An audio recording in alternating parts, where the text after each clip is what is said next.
ॐ सर्वे भवन्तु सुखिनः, सर्वे सन्तु निरामयाः, सर्वे भद्राणि पश्यन्तु, मा कश्चित् दुःखभाग् भवेत्। ॐ शांति शांति शांति। बहुत ही प्रसन्नता की बात है कि आज हम सब 7 दिवसीय ऑनलाइन शिविर के प्रथम दिन विश्व संवाद केंद्र जयपुर के तकनीकी सहयोग से इस कार्यक्रम में सहभागी हो रहे हैं। मैं मेघ सिंह चौहान, संयोजक क्रीड़ा भारती राजस्थान, आप सबका हार्दिक अभिनंदन करता हूं। राष्ट्रीय स्वयंसेवक संघ अपनी स्थापना के समय से ही समाज के उत्थान, संगठन और सामाजिक समस्याओं के निराकरण के लिए एक सतत प्रयत्न कर रहा है, जिसके अनेक उदाहरण हमारे सामने आते रहते हैं। आज जब सारा विश्व कोरोना महामारी से त्रस्त है, विश्व के सभी देश इस कोरोना महामारी के कारण अनेक प्रकार की समस्याओं से सामना कर रहे हैं। भारत में भी सभी परिवारों में आर्थिक, सामाजिक और अनेक प्रकार की समस्याएं उत्पन्न हो रही है। बहुत सारे बंधु मानसिक अवसाद में भी जा रहे हैं। अतः ऐसी स्थिति में योग ही एक ऐसा माध्यम है जिसके माध्यम से हम इन सब समस्याओं का समाधान कर सकते हैं। और इसीलिए इन समस्याओं के समाधान का लक्ष्य लेकर संघ के पारिवारिक अन्य संगठन तथा योग और योग के क्षेत्र में काम करने वाले संगठनों ने मिलकर ये निश्चय किया कि हम सब मिलकर 25 मई से 31 मई तक एक अभियान लेकर सभी परिवारों में योगाभ्यास को पहुंचाएं, योग अभ्यास कराएं। और इसके लिए सभी संगठनों ने मिलकर निश्चय किया, जिसमें गायत्री परिवार, पतंजलि, योगपीठ, क्रीड़ा भारती, विद्या भारती, आरोग्य भारती, ऐसे अनेक संगठन सहयोग कर रहे हैं। इन सब संगठनों ने मिलकर निश्चय किया है कि हम योग की जो हमारी प्राचीन पद्धति है इसको घर घर में पहुंचाएंगे और इन समस्याओं का निराकरण करेंगे। योग भारत में अत्यंत प्राचीन है।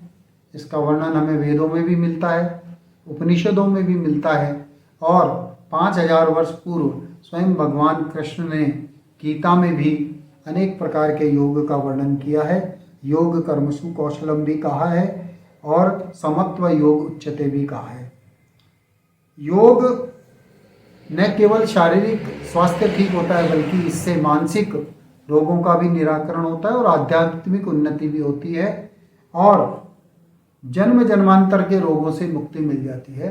केवल शारीरिक व्याधियां तो इसके अंदर बहुत छोटी बात है, उनका तो निराकरण होता ही है। योग सूक्ष्म से विशाल की यात्रा है, उसी पर हमको आगे चलना है। आज अनेक योगियों और हमारे पूर्वजों के प्रयत्नों के कारण 21 जून को पूरा विश्व योग दिवस के रूप में मना रहा है और 200 से अधिक देशों में योग होता है।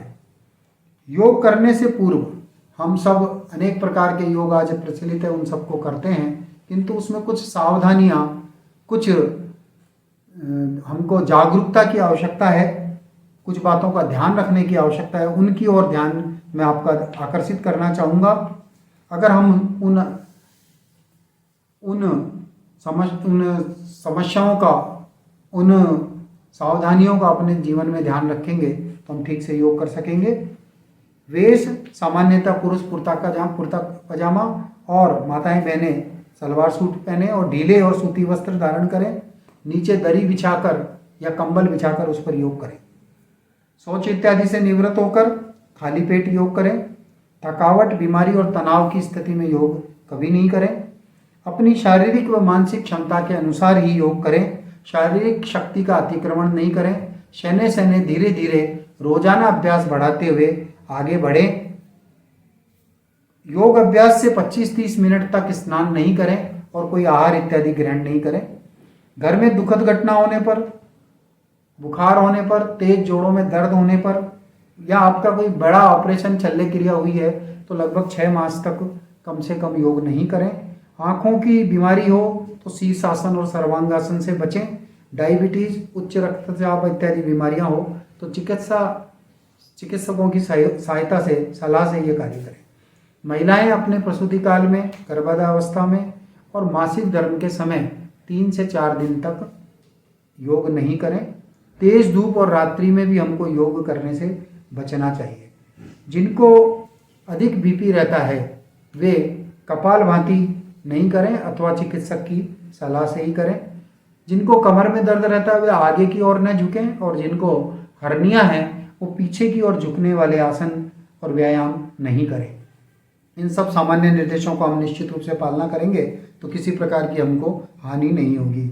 आज 7 दिवसीय योग शिविर के आज उद्घाटन में हमको राष्ट्रीय स्वयंसेवक संघ के अखिल भारतीय बौद्धिक प्रमुख स्वांत रंजन जी और पतंजलि योगपीठ हरिद्वार के केंद्रीय प्रभारी जयदीप जी आर्य, जो कि वर्तमान में हरियाणा योग आयोग के अध्यक्ष भी हैं, उनका आशीर्वचन मिल रहा है।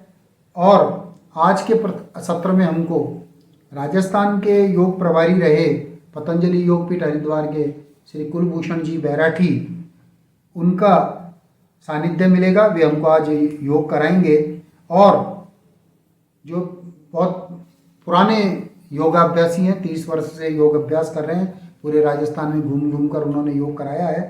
और इसी तरह से इनके योग अभ्यास कराए जाने के उपरांत प्रतिदिन 15 मिनट के लिए एक विषय रहता है। तो आज हमको श्री भानु प्रकाश जी, दुर्गापुरा गौशाला, पंचगव्य प्राकृतिक चिकित्सक, हमारा मार्गदर्शन करेंगे। इन 7 दिनों में हमको अनेक योगाचार्यों का सानिध्य मिलेगा, जिसमें ढाकाराम जी योगाकेश, रमाकांत जी राजस्थान विश्वविद्यालय, उमेश जी शर्मा योगस्थली, शेखर जी, रश्मि जी, हेमलता जी आदि अनेक जो योगाचार्य इस क्षेत्र में वर्षों से अभ्यास कर रहे हैं, उनका हमको मार्गदर्शन मिलेगा और विशेषज्ञों से सीखने का अवसर मिलेगा। प्रतिदिन हम 15 मिनट एक विषय पर प्रबोधन चर्चा करेंगे। उसमें हमारे जो विषय रहने वाले हैं उसमें खान पान, आहार, दिनचर्या, मुद्रा विज्ञान, प्राकृतिक व पंचगव्य चिकित्सा, सूर्य नमस्कार, पोस्ट कोविड अपना जो है कि अभ्यास, योग व गीता आदि विषयों पर हमको प्रतिदिन कुछ सुनने को, सीखने को अवसर मिलेगा। अतः आप सभी सपरिवार 7 दिन तक अपने इष्ट मित्रों, परिजनों सहित दिए गए लिंक पर फेसबुक और यूट्यूब के माध्यम से इस ऑनलाइन शिविर में भाग लें। आगे भी इस योग को अपनाकर अपनी दिनचर्या में शामिल करें और स्वयं को और राष्ट्र को सबल बनाएं। ऐसी प्रार्थना के साथ मैं अपनी बात को पूरी करता हूं। सभी को नमस्कार। हम सब स्वयंसेवक समाज में सेवा कार्य करते ही रहते हैं, लेकिन जब कोई आपत्ति विपत्ति आती है तो उस समय और गंभीरता से उसमें हम जुटते हैं। इस समय जो कोविड की महामारी है, यह विचित्र प्रकार की है। इसमें सेवा कार्य करते हुए स्वयं को भी स्वस्थ रखना ये एक चुनौती है।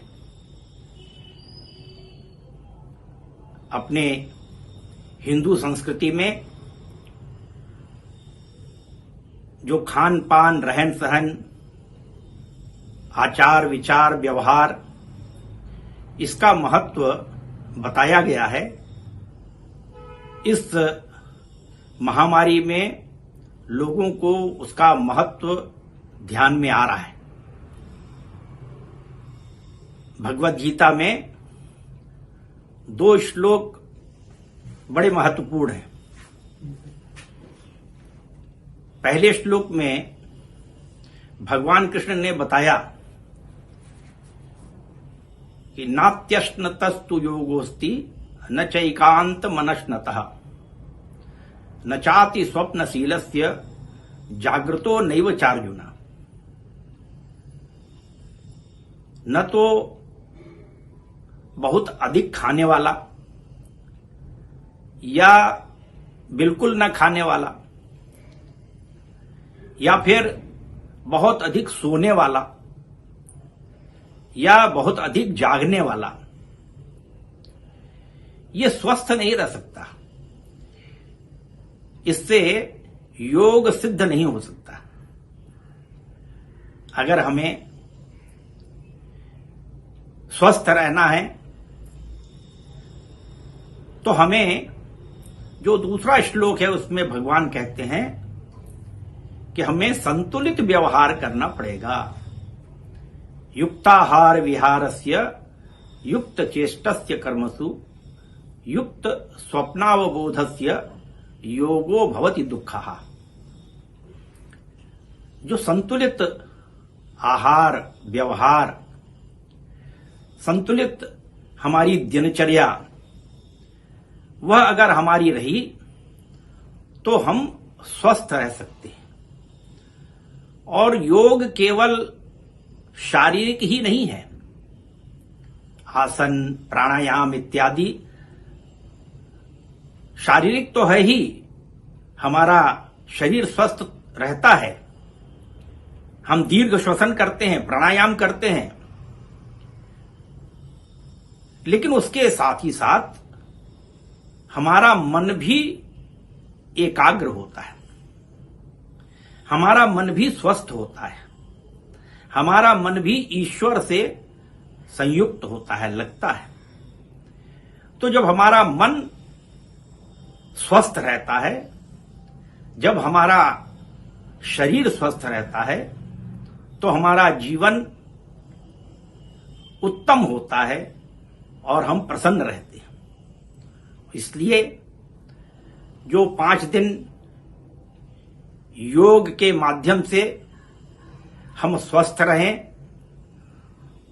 और हम अगर बीमार भी हो जाते हैं तो कैसे हम उससे बाहर आएं, फिर से कैसे हम स्वस्थ हों, इस नाते से अनेक योग के जानकार, अनुभवी महानुभाव हमें बताने वाले हैं। हम उसको अपने जीवन में अपनाएं।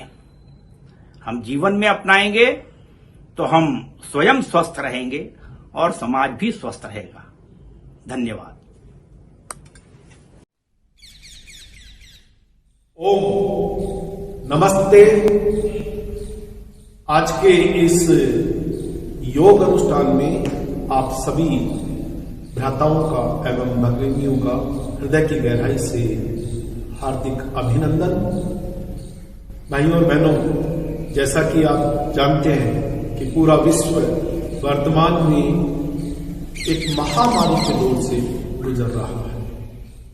ऐसे में योग के द्वारा हम किस प्रकार से अपने शरीर की रोग प्रतिरोधक क्षमता को बढ़ा सकते हैं, अपनी इम्यूनिटी पावर को बढ़ा सकते हैं, बहुत ज्यादा भूमिका नहीं बनाते हुए आज इसी विषय पर हम चर्चा करते हैं कि किन आसनों का यदि हम अभ्यास करते हैं, नियमित करते हैं, विधिवत करते हैं, तो किस प्रकार से हम अपनी बॉडी की इम्यूनिटी पावर को बढ़ाने में सक्षम हो सकते हैं। कोरोना होने से पहले, यानी कि हमें कोरोना हो ही नहीं, और यदि कोरोना हो भी जाता है तो कोरोना से होने के बाद में जो उसके पोस्ट इफेक्ट्स आते हैं, उससे उभर कर बाहर की ओर आने के लिए, पुनः अपने आप को स्वस्थ बनाने के लिए हम किन आसनों का अभ्यास करें, इस विषय में भाई और बहनों आज हम चर्चा करेंगे, प्रैक्टिकल अभ्यास भी करेंगे। तो सबसे पहले हम आसनों के बारे में चर्चा करते हैं। पीठ के बल लेटकर किए जाने वाले कुछ आसन बहुत महत्वपूर्ण, जिससे कि जिसका सीधा सीधा प्रभाव हमारे फेफड़ों पर पड़ता है, ऐसे आसनों का अभ्यास करेंगे जो कि हमारे बॉडी के रेस्पिरेटरी सिस्टम को सक्रिय बनाते हैं, श्वसन तंत्र को सक्रिय व सबल बनाते हैं। ऐसे आसनों का हम अभ्यास करेंगे। तो पीठ के बल लेटकर किया जाने वाला पहला आसन सेतु बंद आसन, जिसे हम स्कंद आसन या कंधर आसन भी कहते हैं।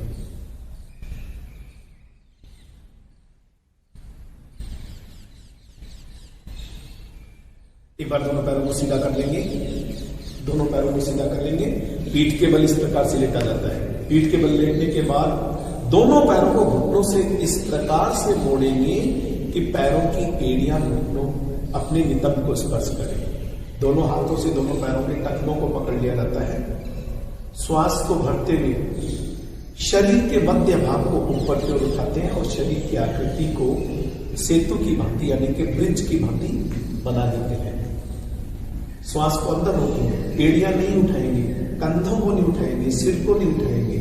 इस समय आपके शरीर का भार जो है पैरों के पंजों पर और कंधों पर है। श्वास को अंदर रोकेंगे, फेफड़ों को फुलाएंगे, यथासंभव श्वासों को भीतर की ओर रोकते हुए रुकने का अभ्यास करेंगे। ये मेरुदंड के लिए तो उपयोगी है, किंतु फेफड़ों के लिए बहुत उपयोगी आसन सेतु बंध आसन। फेफड़े एक ब्रिज की भांति, एक पुल की भांति, एक सेतु की भांति सशक्त बन जाते हैं श्वास को छोड़ते हुए नीचे। पहला आसन हमने किया। दूसरा आसन करेंगे हम चक्रासन। जैसा कि भाइयों और बहनों नाम से ही स्पष्ट है कि शरीर की आकृति चक्र की भांति बन जाती है, इसलिए इसे चक्रासन कहते हैं। दोनों पैरों को पूर्व की भांति घुटनों से इस प्रकार से मोड़े कि एड़ियां नितंब के पास आ जाए। अब दोनों हाथों को कोहनियों से मोड़ते हुए हथेलियां इस कंधों के पास लाकर भूमि से इस प्रकार से स्पर्श करें कि आपके हाथों की अंगुलियों की डायरेक्शन एड़ियों की ओर रहे तो कोहनियों की डायरेक्शन ऊपर आसमान की ओर रहे। श्वास को भरते हुए शरीर के मध्य भाग को ऊपर की ओर उठाते हुए सारे शरीर की आकृति को चक्राकार बना दीजिए। श्वास को अंदर की ओर रोके, फेफड़ों को फुलाइए। मेरुदंड के साथ साथ फेफड़ों के लिए बहुत उपयोगी, बॉडी का एक एक सेल तक प्राण वायु ऑक्सीजन पहुंचती है। फेफड़ों में पर्याप्त मात्रा में प्राण वायु का ठहराव, धीरे धीरे वापस। शरीर सुंदर सुडौल तो बनता ही है, लेकिन इस आसन का अभ्यास करने से फेफड़े हमारे सशक्त बनते हैं। अब मेरा आपसे निवेदन, बाईं करवट लेते हुए आप पेट के बल लेट जाइए। हम आसन करेंगे भुजंग आसन। जैसा कि नाम से स्पष्ट है, भुज यानी सर, नाम शरीर की आकृति नाग की भांति, सर्प की भांति बन जाती है, इसीलिए इसे नागासन या सर्पासन भी कहा जाता है। दोनों हथेलियां स्कंधों के पास, एड़ियां आपकी इस प्रकार से आपस में मिली रहेंगी और श्वास को भरते हुए नाभि से ऊपर के सारे शरीर को ऊपर की उठाकर आसमान की ओर देखेंगे। आप नोट करें, ध्यान दीजिए, इस समय आपके फेफड़ों का पूरा फैलाव हो रहा है। श्वास को अंदर रोक के रखना है। यदि आप किसी वजह से अभ्यस्त नहीं है और नाभि को भूमि से नहीं सटा पा रहे हैं तो ऊपर तक उठा दीजिए। बहन प्रीति जी देखिए, ऊपर तक भी उठाकर बतला रहे हैं। इस तरीके से भी करेंगे तो हमारे फेफड़ों के लिए बहुत उपयोगी रहेगा। इतना जरूर ध्यान रखें, श्वास को भीतर की ओर रोकना है, यथा संभव, यथा शक्ति, यथा सामर्थ्य रोकना है। आप बार बार दोहराते हुए कर सकते हैं, लेकिन अपने शरीर की शक्तियों का अतिक्रमण भाइयों बहनों हमें नहीं करना। अभी हमने भुजंगासन करना किया। इसके बाद में यदि कोरोना हो चुका है और कोरोना होने के बाद में हमें इसी आसन को थोड़ा फास्ट करना है। किस तरीके से बार बार श्वास को भरते हुए ऊपर उठना है, बार बार श्वास को छोड़ते हुए नीचे। इस तरीके से जब करेंगे तो मेरुदंड के लिए तो है ही है, वो तो एक अलग बात है, वो इस समय बात चर्चा करने का विषय नहीं है। लेकिन आपके फेफड़े सशक्त बन जाएंगे, सबल बन जाएंगे, फेफड़ों में पर्याप्त मात्रा में प्राण वायु का प्रवाह होगा। इससे हमारे फेफड़ों का लचीलापन बढ़ेगा, उनकी कार्यक्षमता बढ़ेगी, उनके वो सबल बन जाएंगे। दूसरा आसन इसी प्रकार पेट के बल लेट कर किए जाने वाले आसनों में, जिसका सीधा सीधा प्रभाव पेट के साथ साथ फेफड़ों पर पड़ता है, उस आसन का नाम है धनुरासन। मेरुदंड के लिए भी बहुत उपयोगी है, लेकिन अभी जब हम चर्चा कर रहे हैं तो फेफड़ों को सशक्त बनाने के लिए, अपनी इम्यूनिटी पावर को बढ़ाने के लिए, बॉडी के रेसिस्टेंस पावर को बढ़ाने के लिए बहुत उपयोगी धनुरासन। दोनों पैरों को घुटनों से इस प्रकार से मोड़ा जाता है कि एड़ियां नितंब के पास आ जाती है। दोनों हाथों से दोनों पैरों के टखनों को पकड़कर श्वास को भरते हुए इस प्रकार से खींचेंगे, आपकी शरीर की आकृति धनुष जैसी दिखाई देगी। श्वास को भीतर की ओर रोकते हुए, अर्थात आंतरिक कुंभक, अभ्यंतर कुंभक की स्थिति में यथासंभव, यथाशक्ति, यथा सामर्थ्य रुकना है। फेफड़ों के लिए जो श्रेष्ठतम व्यायाम, जो श्रेष्ठतम आसन है, उनका अभ्यास इस समय आपको करवाया जा रहा है। अभी हमने पीठ के बल और पेट के बल लेकर दो आसनों का अभ्यास किया। भाइयों बहनों, बाई करवट लेते हुए उठकर बैठ जाइए और बैठकर किए जाने वाले कुछ आसन मैं आपको बता रहा हूं। सबसे पहले उत्तान मंडूक आसन मैं आपको करके बता रहा हूं। उत्तान मंडूक आसन बहन प्रीति जी से अनुरोध करूंगा कि इसकी व्याख्या कर देंगे।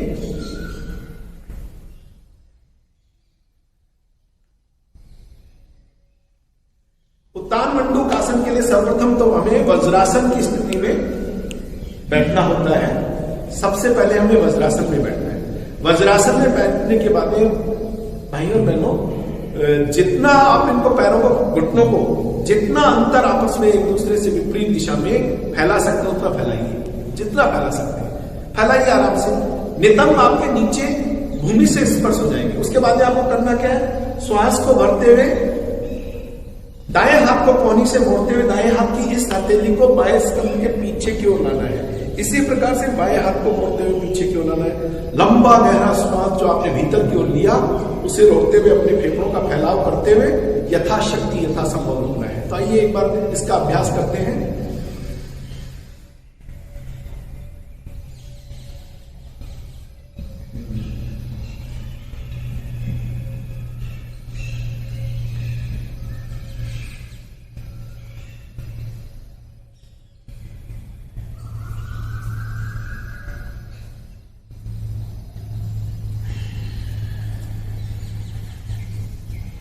ये हमने उत्तान मंडूक आसन का अभ्यास करके बताया। दूसरा आसन बहुत उपयोगी आसन है भाइयों बहनों। आसन का नाम है अर्ध मत्स्येंद्र आसन, क्योंकि शरीर की आकृति महर्षि मत्स्येंद्र के शरीर के आधे भाग जैसी बन जाती है। इसे इस प्रकार से भी स्पष्ट किया जा सकता है कि आधी मछली जैसी आकृति बनती है, इसलिए अर्ध मत्स्येंद्र आसन कहते हैं। करने की विधि है, दोनों पैरों को आप पहले सामने की ओर रखेंगे। अब अपने दाएं पैर को घुटने से, बाएं पैर को घुटने से मोड़ते हुए बाएं पैर की एड़ी को दाएं नितंब के पास लाएंगे और अपने बाएं पैर को घुटने से मोड़ते हुए दायां तल पैर बाएं घुटने के बाईं ओर लाकर रखेंगे। अपनी बाईं बगल को दाएं घुटने के ऊपर रखेंगे और बाएं हाथ से दाएं पैर का अंगूठा पकड़ लेंगे। अब श्वास को भरते हुए फेफड़ों में फैलाव लाते हुए अपने आप को दाईं ओर मोड़ते हुए दाईं कंधे के ऊपर से पीछे की ओर देखेंगे और अपनी इस दाईं हथेली को बाएं जंघा के पास ले आएंगे। देखिए इस तरह से।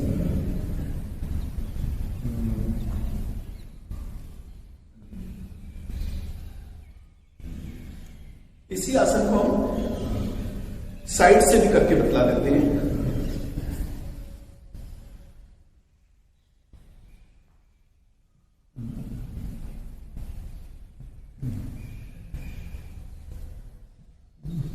ओम। इसके बाद में गौमुखासन। गौमुखासन गौमुखासन के लिए अपने दाएं पैर को घुटने से मोड़ते हुए दाएं पैर की एड़ी को बाएं नितंब के पास लाएं। बाएं पैर को घुटने से मोड़ते हुए बायां घुटना दाएं घुटने के ऊपर रखते हुए श्वास को भरते हुए बायां हाथ ऊपर की ओर से और बायां हाथ पीछे की ओर नीचे की ओर से लेकर जाएंगे। श्वास को भरते हुए यथासंभव रुकने का प्रयास करेंगे। फेफड़ों को फैलाना है। विश्राम। इसके बाद में हम आपको शशांक आसन के बारे में बता रहे हैं। घुटनों के बल वज्रासन में बैठ जाइए। जिन्हें घुटनों में दर्द रहता है वज्रासन, शशांक आसन, अर्धचंद्रासन। घुटनों के बल खड़े हो जाइए और श्वास को भरते हुए दाएं हाथ को गोलाकार घुमाते हुए बाएं हाथ को गोलाकार घुमाते हुए पीछे की ओर ले जाइए। दोनों हथेलियां अपने नितंब से ऊपर की ओर कटी क्षेत्र पर रखें। श्वास को भरते हुए पीछे की ओर देखेंगे, ऊपर की ओर देखेंगे, आसमान की ओर। इसी आसन को इस प्रकार से भी किया जाता है कि दोनों हथेलियां अपने स्कंधों पर रखते हैं। और हमारा उद्देश्य इस समय अपने फेफड़ों को सशक्त बनाना है, इसलिए किसी भी प्रकार से किया जा सकता है। इसके बाद में उष्ट्रासन। उसी स्थिति उष्ट्रासन में देखिए, इन आसनों का हमें अभ्यास करना है। फेफड़ों को सशक्त बनाने के लिए श्वास को भरते हुए आंखें खुली रखेंगे, अन्यथा चक्कर आ जाते हैं। जहां कहीं आपको पीछे की ओर झुकना पड़े, इस स्थिति में आना पड़े तो आंखें हमेशा खुली रखें, अन्यथा व्यक्ति चक्कर खा के गिर जाता है। और इसके बाद में खड़े होकर किए जाने वाले हम आसनों का अभ्यास करेंगे। सबसे पहले ताड़ासन, श्वास को भरते हुए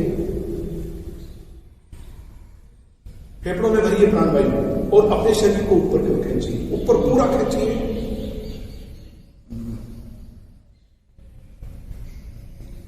वापस। इसके बाद में हम आपको वृक्षासन, श्वास को भरते हुए आप स्थिति देख रहे हैं, बायां पैर बिल्कुल सीधा है, दाएं पैर को घुटने से मोड़ते हुए दाएं जंघा को बाई जंघा के मूल में लगा दिया। श्वास को भरते हुए ये दोनों हाथों को 180 डिग्री कोण में बना कर रखा। श्वास को भरते हुए दोनों हाथ ऊपर ले गए, श्वास को अंदर रोका, फेफड़ों को फुला दिया।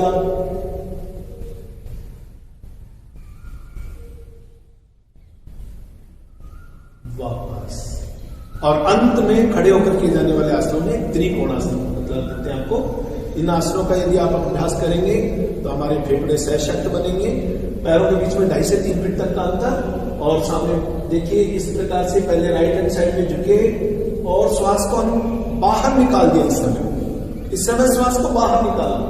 अब श्वास को भरते हुए ऊपर और श्वास को छोड़ते हुए लेफ्ट हैंड साइड। इसी को दोनों दिशाओं में आपको बार बार दोहराना है। ओम।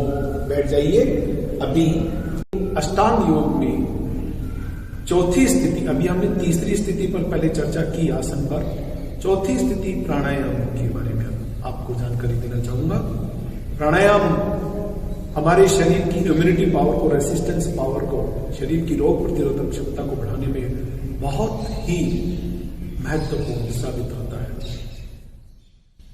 प्राणों का आयाम अर्थात प्राण यानी प्राणवायु ऑक्सीजन, उसका फैलाव, ठहराव, नियमन, नियंत्रण ही प्राणायाम कहलाता है। प्राणायाम में हम इस समय सैद्धांतिक विषय पर बात ना करते हुए केवल व्यवहार की बात करेंगे, क्योंकि हमें सीखना है और सिखाना और इसका अभ्यास करना है। किन किन प्राणायामों को करने से हमारे शरीर की रोग प्रतिरोधक क्षमता बढ़ेगी, हम स्वस्थ होंगे, कोरोना हमें हो ही नहीं यदि ऐसे प्राणायाम करें, और कोरोना होने के बाद हमें किन प्राणायामों का अभ्यास करना है, दोनों ये विषय पर अपन चर्चा करेंगे। सबसे पहला प्राणायाम भाई साहब भस्त्रिका प्राणायाम। भस्त्रिका कहते हैं लोहार की धोंकनी को। जिस प्रकार लोहार की धोंकनी सुप्त पड़ी अग्नि को प्रदीप्त करती है, ठीक उसी प्रकार इस भस्त्रिका प्राणायाम का अभ्यास करने से हमारे शरीर के भीतर सुप्त पड़ी रेसिस्टेंस पावर पुनर्जागृत होने लगती है। बॉडी की रेसिस्टेंस पावर, इम्यूनिटी पावर बढ़ने लगती है। प्रश्न आता है कि किस प्रकार से बढ़ेगी। जब हम लंबे गहरे श्वास लेते हैं तो लगभग 19 से 20% प्राण वायु अर्थात ऑक्सीजन हमारे फेफड़ों को प्राप्त होती है। पूरी बॉडी से सर्कुलेट होता हुआ फेफड़ों तक डीऑक्सीजनेटेड ब्लड आता है। वो 20% ऑक्सीजन जो होती है वो उसमें डाइल्यूट होती है, अल्टीमेटली वो वापस ऑक्सीजनेटेड ब्लड में कन्वर्ट हो जाता है और वो ऑक्सीजनेटेड ब्लड हमारे हार्ट के पास जाता है। हार्ट अपने सिस्टम यानी कि बॉडी के सर्कुलेटरी सिस्टम के माध्यम से पूरे शरीर में उसका रक्त संचार का प्रवाहन होता है, संचालन होता है। बॉडी के एक एक सेल को मिलता है। सेल का आहार प्राणवायु अर्थात ऑक्सीजन होती है। 2 से 2.5 करोड़ सेल्स प्रतिदिन डेड होते हैं, इतने रीजनरेट होते हैं। जब पर्याप्त मात्रा में पुष्ट आहार के रूप में उन्हें प्राणवायु मिलती है, ऑक्सीजन मिलती है, तो हेल्दी सेल्स जनरेट होते हैं। जब हेल्दी सेल्स जनरेट होते हैं तो हेल्दी टिश्यूज बनते हैं। जब हेल्दी टिश्यूज बनते हैं तो बॉडी के ऑर्गन्स भी हेल्दी हो जाते हैं। फिर किसी प्रकार का कोई रोग नहीं होता। इसके पीछे लॉजिक ये है और इसीलिए हमारे ऋषि मुनियों ने कहा है कि प्राणायाम करने वाले साधक को ना तस्य रोगो ना जरा ना मृत्यु प्राप्तस्य योगाग्निमयम शरीरम, जीवन पर्यंत किसी प्रकार का कोई रोग नहीं होगा। आइए हमारे ऋषि मुनियों द्वारा दी गई इस प्रसाद रूपी विद्या का अनुसरण करते हुए, उसे ग्रहण करते हुए हम इस संकल्प के साथ प्राणायाम का अभ्यास करते हैं कि हमें जीवन में किसी प्रकार का कोई रोग नहीं होगा, हम स्वस्थ रहेंगे और दूसरों को भी स्वस्थ रखेंगे। तो पहला प्राणायाम भस्त्रिका प्राणायाम, बड़ा सरल। बैठने की विधि हमें बैठकर ही करनी है।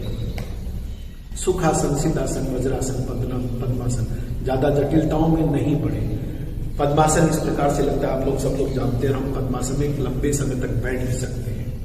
आप प्रयास की आवश्यकता है, लेकिन जितना सरल होकर हम करेंगे उतना ज्यादा उपयोगी रहेगा, क्योंकि बहुत से लोगों तक हमें इस विद्या को पहुंचाना है, वे लोग पद्मासन नहीं लगा पाएंगे। इसलिए आप सुखासन की स्थिति में या कुर्सी पर बैठकर इन प्राणायामों का अभ्यास करें। जो अति महत्वपूर्ण बात है वो ये है कि हमारी रीढ़ की हड्डी बिल्कुल सीधी रहनी चाहिए। अगर ऐसे झुककर बैठेंगे तो फेफड़ों का निचला भाग और ऊपरी भाग वो दब जाएगा, वहां तक ऑक्सीजन नहीं पहुंचेगी। इसलिए सीधा बैठना। और भस्त्रिका प्राणायाम का अभ्यास करते समय लंबे गहरे श्वास लीजिए। लिए गए सारे श्वासों को फेफड़ों में भरिए। प्राणवायु की, ऑक्सीजन की आवश्यकता फेफड़ों को है, पेट को नहीं है। पेट को नहीं भुलाना। डायरेक्टली वहां तक प्राणवायु पहुंच रही है, वो आप और हम सब लोग जानते हैं, लेकिन प्रयास पूर्वक हमें श्वास लेकर अपने श्वासों को फेफड़ों के एक एक कोष्ठक तक, एक एक छिद्र तक पहुंचाने का अभ्यास करना है। जब आप श्वास लें तो आपकी छाती 2 से 3 इंच तक फूल जाए, श्वास को छोड़े तो आपके पूर्ण फेफड़े खाली हो जाए, रिक्त हो जाए। ऐसा अभ्यास करें। देखिए किस प्रकार से करना है।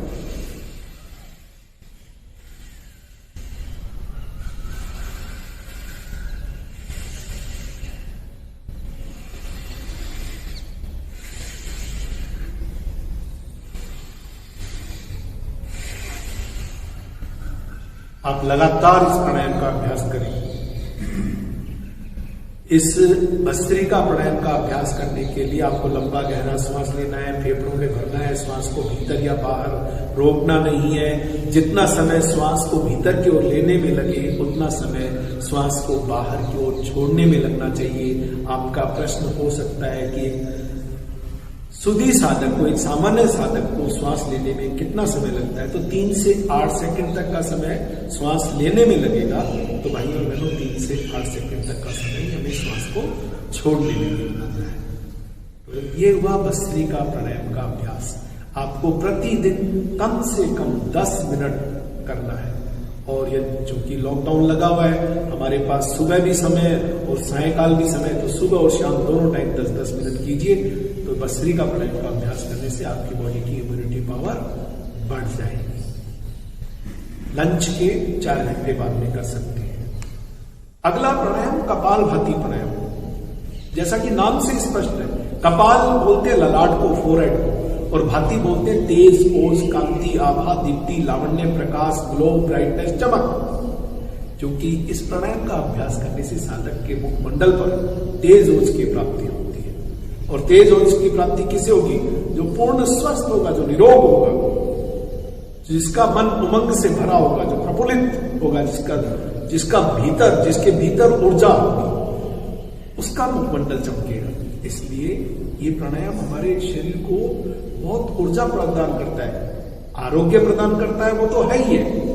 बॉडी के मिडल पार्ट में जो मेन ऑर्गन्स हैं, आमाशय, अग्नाशय, लीवर, गुर्दे, आंतें, प्लीहा, प्रोस्टेट ग्लैंड, पुरुष भाइयों में और हमारी माताओं बहनों में गर्भाशय, ओवरी से संबंधित कोई रोग नहीं होगा कपालभाति प्राणायाम का अभ्यास करने से। मोटापा नहीं होगा, चर्म रोग नहीं होंगे, चाहे ल्यूकोड्रामा हो, सोराइसिस हो, एक्जिमा हो, ये तो एक अलग बात है। लेकिन वर्तमान परिप्रेक्ष्य की यदि बात की जाए तो यह प्राणायाम शरीर में ऑक्सीजन की डिमांड को बढ़ा देता है, ऑक्सीजन की मांग को बढ़ाता है। तो प्रकृति का यह नियम है, जहां डिमांड बढ़ती है सप्लाई स्वाभाविक रूप से होने लगती है। तो जैसे ही हमारे शरीर में ऑक्सीजन की मांग बढ़ती है, जब हम लगातार इस प्राणायाम को 10 मिनट करते हैं तो बहुत पर्याप्त मात्रा में प्राणवायु हमारे शरीर को मिलती है इस कपालभाति प्राणायाम का अभ्यास करने से। और भाई और बहनों, आप और हम जानते हैं, जब प्राणवायु, ऑक्सीजन, जिसकी इतनी मारामारी चल रही है इस समय, वो यदि हमारे शरीर में स्वभाव प्राकृतिक रूप से मिले तो उसका उनके लिए यदि कोई प्राणायाम है तो कपालभाति प्राणायाम है। तो पर्याप्त मात्रा में हमारे शरीर को ऑक्सीजन मिलती है, शरीर की इम्यूनिटी पावर, रेसिस्टेंस पावर बढ़ जाती है। करने की विधि मैं आपको बहुत सरल सहज तरीका बताता हूं। जैसे हम एक ही फूंक में दीपक या मोमबत्ती को बुझाते हैं। एक बार देखिए, मेरे मुख की ओर देखें, उस समय देखिए, आप मेरे पेट की तरफ भी देखना। इसके बाद में स्वाभाविक रूप से पेट अंदर जाता है। अब ये मुंह से नहीं मारनी फूंक, मुख को बंद रखना, नासा छिद्रों से फूंक को मारना। हमारा पेट पीछे क्यों जाएगा, अपने आप जाएगा।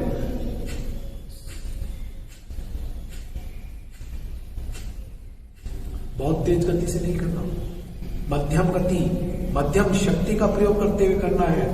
तेज गति से करेंगे तो ब्लड प्रेशर आपका शूटअप हो जाएगा। कुछ सावधानियां भी रखनी होती है, वो समय समय पर मैं आपको बताता रहूंगा। तो आपको मध्यम गति, मध्यम शक्ति का प्रयोग करते हुए प्रतिदिन सुबह 10 मिनट, शाम को 10 मिनट। मोटापा भी कम करेगा, जो लोग अंडरवेट हैं उनका वजन भी बढ़ेगा, बहुत उपयोगी है। तो हमारे शरीर के भीतर जितनी भी दिव्य शक्तियां हैं, उन दिव्य शक्तियों को जागृत करने में, उन्हें जागृत कर ऊर्ध्वगामी बनाने के लिए कपालभाति प्राणायाम बहुत उपयोगी है। इसलिए इसका 10 मिनट अभ्यास, आइए एक बार और करते हैं इसका अभ्यास।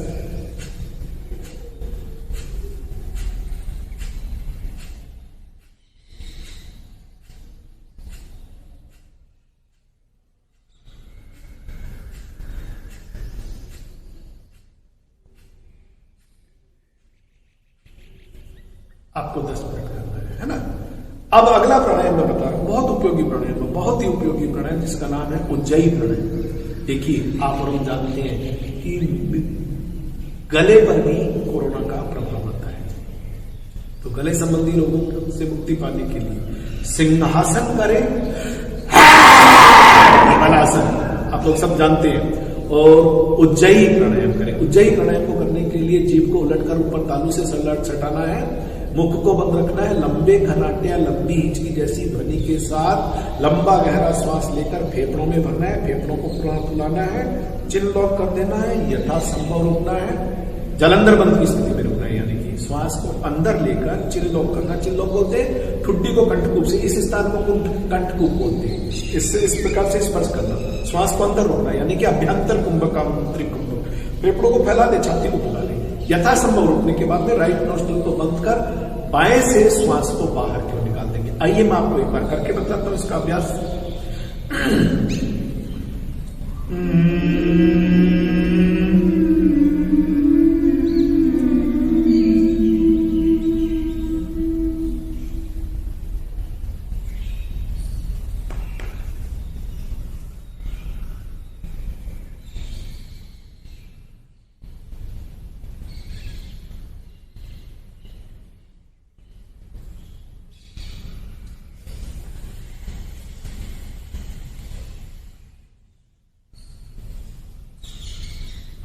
इस प्राणायाम को आप 3, 5, 7, 9, 11 बार तक करें, दोनों समय। इसके बाद में अगला प्राणायाम अनुलोम विलोम प्राणायाम, बहुत उपयोगी प्राणायाम। भाई और बहनों, आपको एक चीज बतलाना चाहूंगा, महत्वपूर्ण बात है। योग की भाषा में, सरल भाषा में बता रहा हूं, योग की भाषा में पूरक बोलते हैं श्वास को लेने को, और कुंभक बोलते हैं श्वास को रोकने को। श्वास हम 2 प्रकार से रोक सकते हैं, एक अंदर जिसे अभ्यंतर कुंभक या आंतरिक कुंभक कहते हैं, और एक श्वास को बाहर निकाल कर रोकना, उसे बाह्य कुंभक या बाह्यांतर कुंभक कहते हैं। फिर उसके बाद में आता है रेचक, रेचक यानी श्वास को बाहर निकालना, छोड़ना। प्राणायाम में इन शब्दों का प्रयोग बार बार किया जाता है, बहुत महत्वपूर्ण है, प्रक्रिया मैंने आपको बतला दी। तो अनुलोम विलोम प्राणायाम में पहले हम बाएं से श्वास लेते हैं, दाएं से छोड़ देते हैं, दाएं से लेते हैं, बाएं से छोड़ देते हैं। एक बार पुनः सुन लीजिए, बाएं से लेना, दाएं से छोड़ना, दाएं से लेना, बाएं से छोड़ना, बाएं से लेना, दाएं से छोड़ना, दाएं से लेकर बाएं से छोड़ना। हमारे शरीर की रोग प्रतिरोधक क्षमता को बढ़ाने के लिए, इम्यूनिटी पावर को बढ़ाने के लिए ये बहुत उपयोगी है, क्योंकि इस प्राणायाम का यदि विधिवत अभ्यास किया जाता है, नियमित अभ्यास किया जाता है, तो हमारे को फेफड़ों संबंधी, लंग्स से संबंधित हमारे कोई रोग नहीं होगा। हमारा बॉडी का, जो हमारे शरीर का श्वसन तंत्र है, रेस्पिरेटरी सिस्टम है, वो बिल्कुल एक्टिवेट हो जाता है, और उसकी सक्रियता बढ़ जाती है। इसलिए मेरा आपसे बड़ा विनम्र निवेदन है कि आप अनुलोम विलोम प्राणायाम का सुबह और सायंकाल, अभी लॉकडाउन चल रहा है इसलिए हमारे पास पर्याप्त समय है, तो दोनों समय आप समय निकालकर इन प्राणायामों का अभ्यास करें। आइए 1-2 मिनट के लिए, हम इस समय अभाव है इसलिए मैं आपको अभ्यास करवा रहा हूं।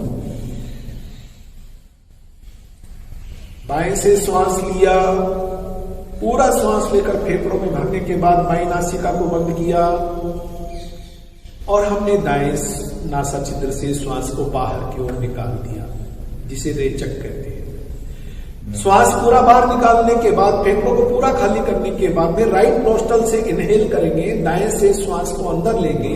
पूरा श्वास लेने के बाद में श्वास को रोकना नहीं है, राइट नोस्ट्रल को बंद कर लेफ्ट वन से एक्सेल कर देंगे, श्वास को बाईं नासिका से बाहर निकाल देंगे। फिर बाएं से लेंगे, दाएं से छोड़ देंगे, फिर दाएं से लेंगे, बाएं से छोड़ देंगे, फिर बाएं से लेंगे, दाएं से छोड़ देंगे, फिर दाएं से लेंगे और बाएं से छोड़ देंगे। तो हमें इसे लगातार कम से कम 10 मिनट जरूर करना है। ज्यादा समय करें तो कोई दिक्कत नहीं, आप 15 मिनट तक भी कर सकते हैं। इसके बाद में भ्रामरी प्राणायाम, बहुत उपयोगी प्राणायाम। भ्रामरी प्राणायाम का अभ्यास करने से गले में आईवी रुकावट, किसी भी प्रकार का इंफेक्शन होता है, वाणी में माधुर्य आता है, बहुत उपयोगी करने की विधि है। तर्जनी को ललाट पर लाकर रखते हैं, शेष तीनों उंगलियों को नासिका पर, लेकिन नासक क्षेत्रों को बंद नहीं करेंगे। दोनों हाथों के अंगूठों से दोनों कानों को इस प्रकार से बंद कर देंगे कि हमें बाहर की ध्वनि सुनाई नहीं देगी। आइए शुरू करते हैं।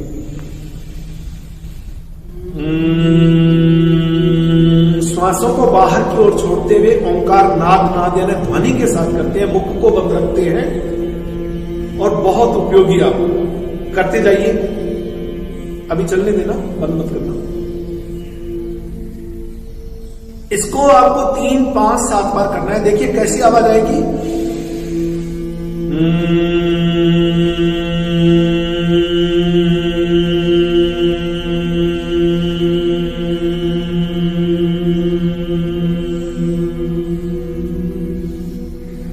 गले की खराश को मिटा देता है, ये बहुत उपयोगी है। और अंत में मैं आपको केवल नाड़ी शोधन प्राणायाम का अभ्यास करवाकर आज के इस सत्र को विराम देंगे। नाड़ी शोधन प्राणायाम को जितने भी एलोपैथी के बड़े डॉक्टर्स हैं वे सब लोग रिकमेंड कर रहे हैं कि नाड़ी शोधन प्राणायाम का अभ्यास इसमें करें। जो अभी पहले प्राणायाम बतलाए उनके साथ में नाड़ी शोधन प्राणायाम का अभ्यास जरूर करें। नाड़ी शोधन प्राणायाम का अभ्यास में अनुलोम विलोम प्राणायाम में भाई और बहनों कोई विशेष अंतर नहीं है। श्वास लेना है, श्वास को रोकना है, फिर अपोजिट साइड से छोड़ना है, फिर जिधर से छोड़ा उधर से फिर श्वास लेना है, फिर होल्ड करना है और फिर दूसरी दिशा से छोड़ देना है। यानी कि बाएं से लेंगे, श्वास को रोकेंगे, दाएं से छोड़ देंगे, फिर दाएं से लेंगे, फिर श्वास को रोकेंगे और फिर बाएं से छोड़ देंगे। अब इसमें एक अनुपात होता है। श्वास लेने में आपको 5 सेकंड लगानी है, 5, 3, 10 जितना आपकी शरीर की क्षमता हो, लेकिन उससे 4 गुना समय तक आपको श्वास को अंदर की ओर रोकना है, आंतरिक कुंभक में, अभ्यंतर कुंभक में। फिर उसके बाद में छोड़ने में, लेने में जितना समय लगा था उससे 2 गुना समय, यानी कि 5 सेकंड लिया तो 20 सेकंड रोकेंगे, 10 सेकंड छोड़ेंगे। इस रेशियो में, इस अनुपात में हमें अभ्यास करना है। एक बार अभ्यास करेंगे। आइए शुरू करते हैं।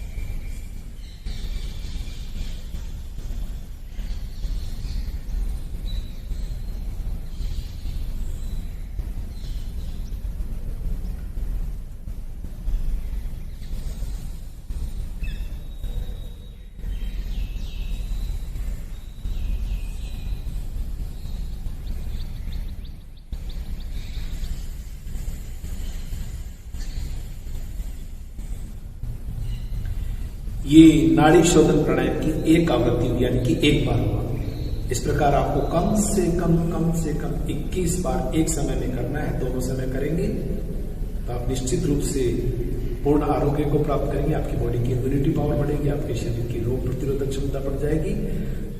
अंत में मैं अपनी वाणी को विराम दूं, इससे पूर्व हृदय से पुनः आप सभी लोग स्वस्थ रहें, मस्त रहें, व्यस्त रहें।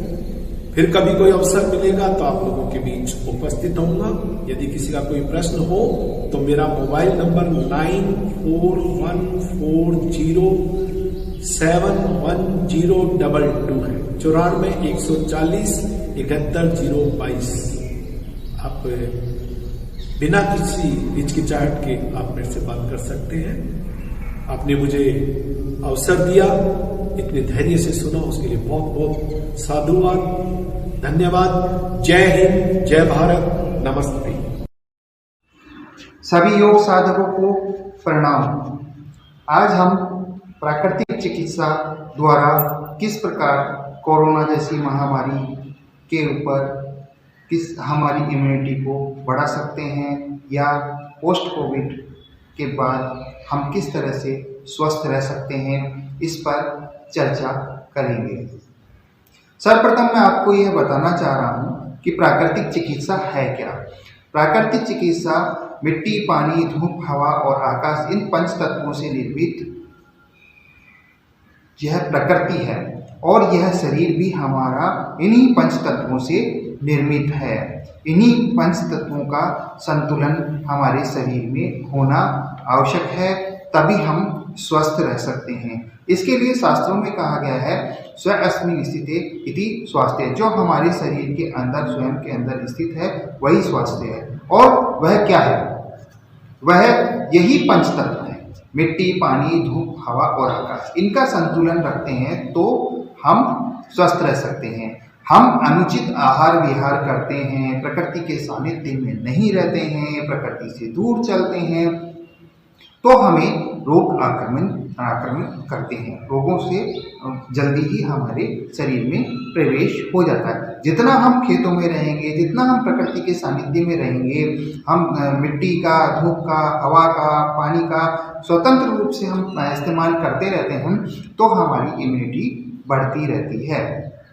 आज कोरोना जैसी महामारी विश्व के अंदर फैली हुई है। हमारे सबसे जरूरी ऑर्गन जहां से कोरोना जैसा वायरस संक्रमित हो रहा है, वह है हमारा नासा मार्ग। सबसे पहले हमारी नासिका की इम्यूनिटी को हमें बढ़ाना जरूरी है।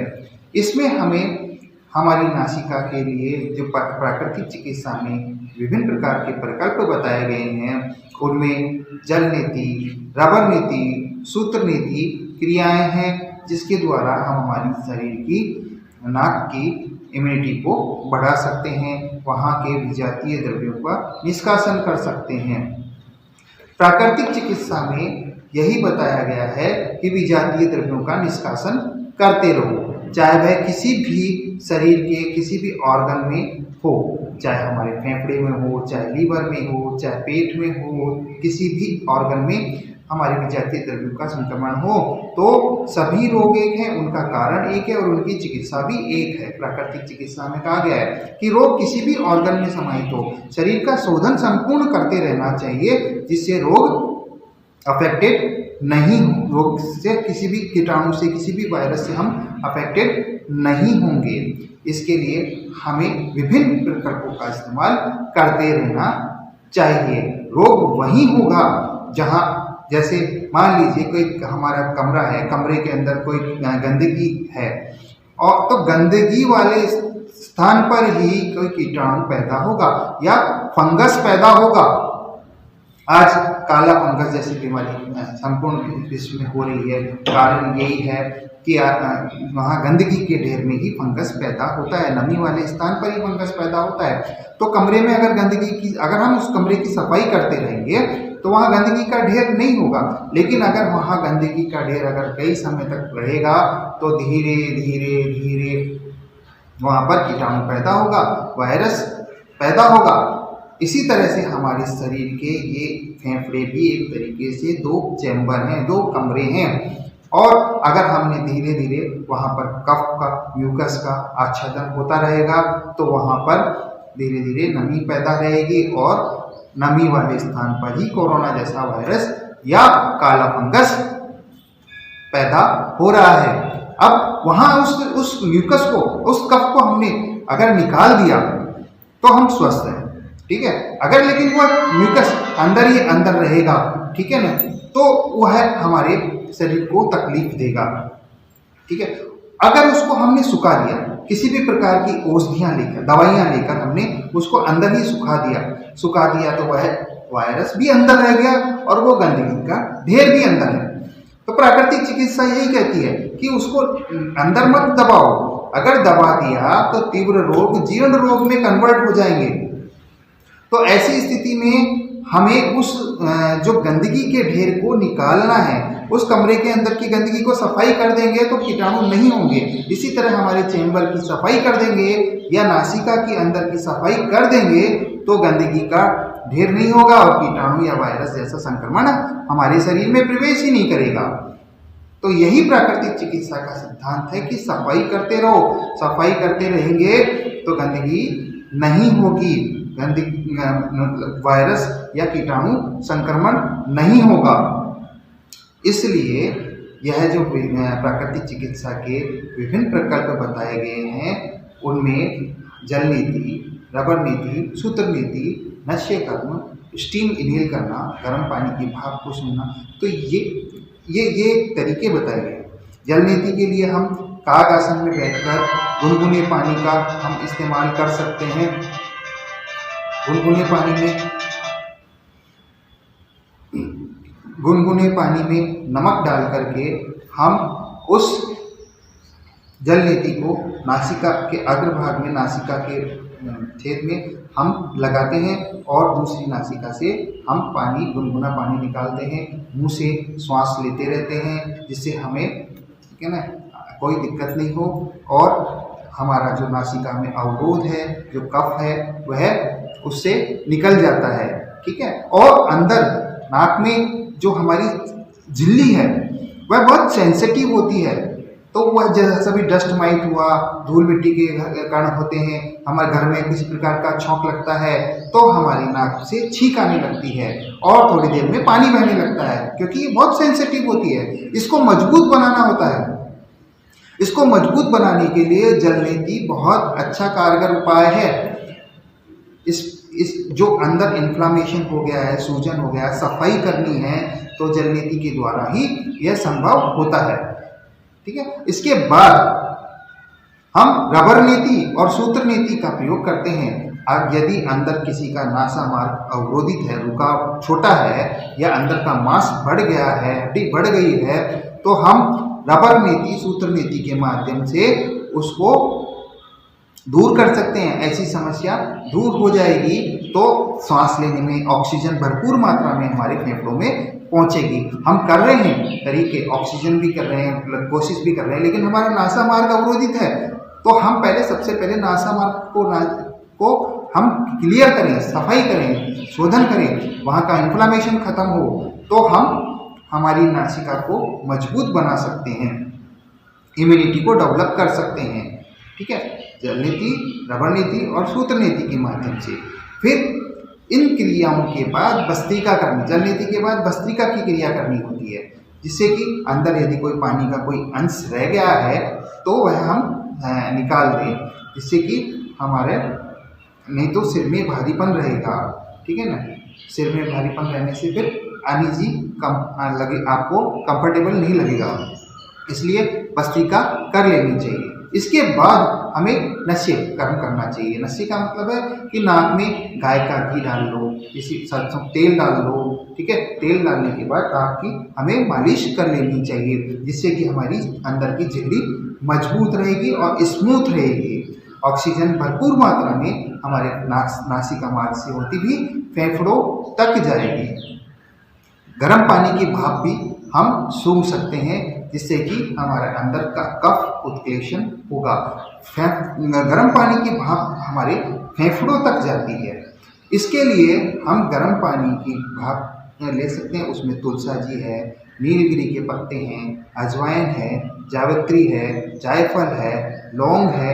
इन चीज़ों को हम भाप पानी में डाल सकते हैं और पानी में डालने से भाप हमारे फेफड़ों तक जाएगी, तो अंदर जो कफ जमा हुआ है उसका उत्क्लेशन होगा और कफ उत्क्लेशन होकर हमारे बाहर शरीर से बाहर निकलेगा।